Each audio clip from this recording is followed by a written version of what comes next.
माध्यमातून वेगवेगळ्या योजना आपण केल्या, जलयुक्त शिवारपासनं तर या ठिकाणी पिण्याच्या पाण्याच्या योजनेपर्यंत अनेक योजनांना आपण त्या ठिकाणी चालना दिली।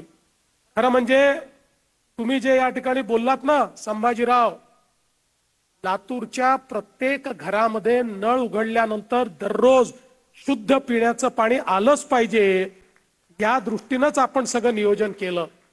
ही गोष्ट वेगळी आहे की मध्यंतरी सरकार गेल्यानंतर आपण केलेलं नियोजन हे बासनात गुंडाळण्यात आलं, पण चिंता करण्याचं कारण नाही। पुन्हा सरकार आलं, आता आपण त्याला चालना दिली आहे। आपल्याला माहिती आहे की जवळपास 259 कोटी रुपयाची योजना लातूर करता आपण मंजूर केली। 22% कामही त्याचं पूर्ण झालेलं आहे। धनेगाव धरणापासून हरंगुळ जलशुद्धीकरण केंद्रापर्यंत नवीन मुख्य पाईपलाईन असेल, त्यातनं आपण पाणी पुरवठा करणार आहोत। आणि आता या महानगरपालिकेच्या निवडणुकीनंतर याच्या दुसऱ्या टप्प्यालाही मान्यता मी देणार आहे। त्यामुळे पुढच्या काळामध्ये या ठिकाणी पिण्याच्या पाण्याचा प्रश्न असणार नाही। मी कोणावर टीका करण्याकरता या ठिकाणी आलो नाही, पण काही लोकांनी अशा प्रकारे या ठिकाणी वचनं दिली होती की निवडणुकीत निवडून आल्यानंतर 100 दिवसात पाणी देईल, नाहीतर राजीनामा देईल। त्यांनी पाणी दिलं नाही आणि राजीनामाही दिला नाही, पण आपल्याला त्यांच्याबद्दल काही म्हणायचं नाही। मी कोणावर टीकाच करत नाही, मी तर विकासाबद्दल बोलण्याकरता या ठिकाणी आलो आहे। आज आपण बघा, माननीय मोदी साहेबांनी ज्या प्रकारे 2014 नंतर शहर विकासाच्या योजना आणल्या, त्यामुळे आज शहर बदलतायत।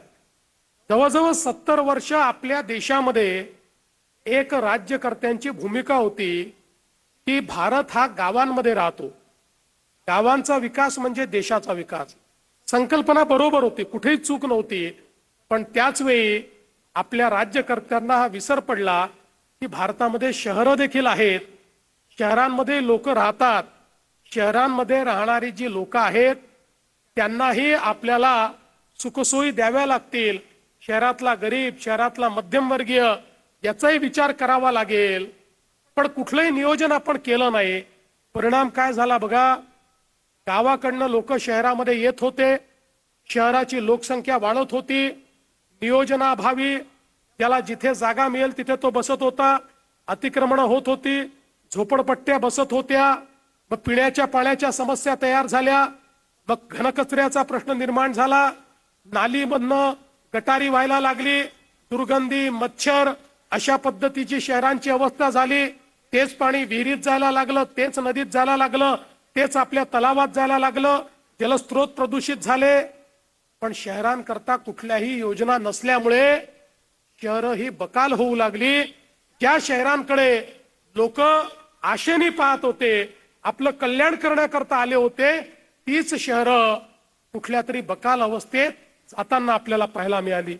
पण 2014 साली मोदीजी देशाचे प्रधानमंत्री झाल्यानंतर मोदीजींनी सांगितलं, गावाचा विकास तर महत्वाचा आहेच, पण शहराचा विकास देखील तेवढाच महत्वाचा आहे।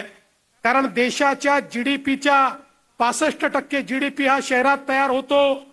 लोक शिक्षण, आरोग्य आणि रोजगाराकरता शहरामध्ये येतात।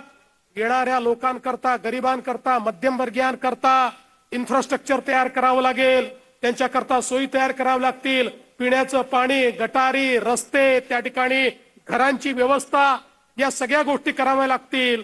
आणि म्हणून देशाच्या इतिहासामध्ये 70 वर्षानंतर मोदीजींनी पहिल्यांदा शहराकरता, शहराच्या विकासाकरता योजना तयार केल्या। त्यामध्ये स्मार्ट सिटीची योजना असेल, अमृत भारत शहरांची योजना असेल, ज्यामध्ये स्वच्छ भारत शहरी मिशन असेल, त्यामध्ये प्रधानमंत्री आवास योजना शहरी असेल, अशा अनेक योजनाच्या माध्यमातून हजारो कोटी रुपये हे शहरांकरता देणं सुरू केलं। एकट्या महाराष्ट्राचा जर विचार केला ताई, तर 50,000 कोटी रुपये महाराष्ट्रातल्या शहरांना मोदीजींनी या ठिकाणी दिले आणि शहरं बदलायला लागली। आज हे तुम्हाला 200 कोटी रुपये जे आम्ही देतो, हे कुठनं येत आहेत? हे सगळे मोदीजींनी दिलेले पैसे आहेत।